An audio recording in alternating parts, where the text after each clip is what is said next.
made this into a straight pipe. We cut the old pipe piece off. This was the original. It used to be on like that.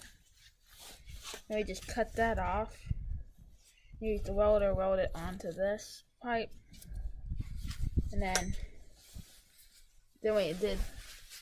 we went up and up like this, so it goes into the hole down here.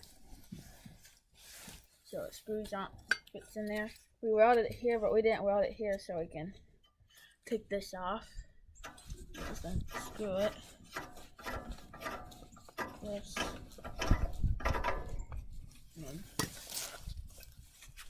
you can make this on here. Makes it a little quieter than this one.